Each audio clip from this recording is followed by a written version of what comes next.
General GK पढ़ रहे हैं। क्या पढ़ रहे हैं? जनरल जीके पढ़ रहे हैं। जनरल जीके में पहला है कि गुर्दे का भार कितना होता है बाबू? 140 ग्राम। 140 ग्राम गुर्दे का भार होता है।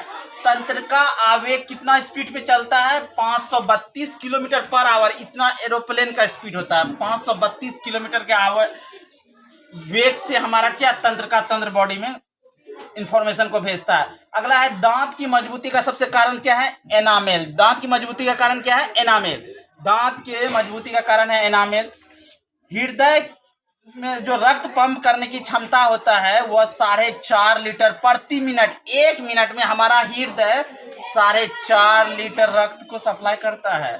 मनुष्य के शरीर में रुधिर प्रतिदिन लगभग ऑक्सीजन कोशिका तक पहुंचाती है 350 लीटर। याद रखना, उतना वेट भी नहीं होता है मनुष्य का। 350 लीटर ऑक्सीजन कोशिका तक पहुंचाती है रुधिर हमारी, है ना, 350 लीटर तक। याद रखना O2। अगला क्वेश्चन है नक और सींग किस ऊतक का बना होता है? केराटिन। नक और सींग किस ऊतक का बना होता है? केराटिन। अगला क्वेश्चन है कि हमारे शरीर में रक्त परिभ्रमण 23 सेकंड में कर लेता है, यानी एक चक्कर जो बॉडी का लगा लेता है रक्त, वह कितना सेकंड में? 23 सेकंड में। अगला, बच्चे का हृदय बड़े से ज्यादा धड़कता है। बच्चे का हृदय, छोटे बच्चे का हृदय याद रखना कि बड़े से ज्यादा धड़कता है। सबसे छोटी पक्षी तो हमिंग बर्ड है। सबसे छोटी पक्षी कौन सा है? हमिंग बर्ड है। सबसे बड़ा और भारी स्तनी कौन है? नील व्हेल। सबसे बड़ा और भारी स्तनी अभी भी वर्तमान में कौन है? नीली व्हेल है। सबसे बड़ा जीवित सरीसृप कौन सा है? समुद्री कछुआ। सबसे बड़ा जीवित सरीसृप कौन है? समुद्री कछुआ। अगला, नींद के अध्ययन को कहा जाता है बाबू हिप्नोलॉजी। नींद के अध्ययन को क्या कहते हैं? हिप्नोलॉजी। और हड्डियों के अध्ययन को क्या कहते हैं? ऑस्टियोलॉजी। हड्डी के अध्ययन को कहते हैं ऑस्टियोलॉजी।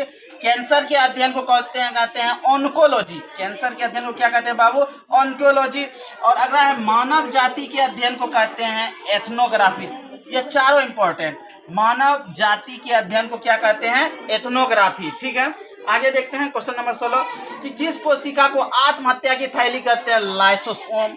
आत्महत्या की थैली किसको कहते हैं? लाइसोसोम को कहते हैं।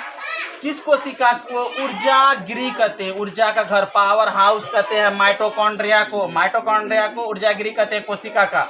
पादप कोशिका का आकार कैसा होता है? आयताकार। आयताकार होता है, जबकि जंतु कोशिका वृत्तकार होता है। पादप कोशिका आयताकार। याद रखना, जंतु कोशिका वृत्तकार होता है। पादप कोशिका क्या होता है? आयताकार। और जंतु कोशिका वृत्तकार। वृत्तकार मतलब गोल होता है जंतु कोशिका। मनुष्य में कितने अवशोषी अंग? हमारे बॉडी में कितना अवशोषी अंग है? 100 अवशोषी अंग है। अगला है कि जैव विकास का सिद्धांत कौन दिया है? डार्विन दिया है। जैव विकास का सिद्धांत डार्विन ने दिया है।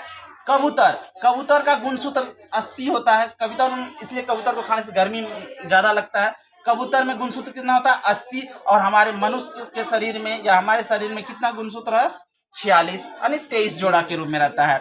अगला है टेरिडोफाइट गुणसूत्र सबसे ज्यादा 1300 से 1600 गुणसूत्र होता है टेरिडोफाइट का।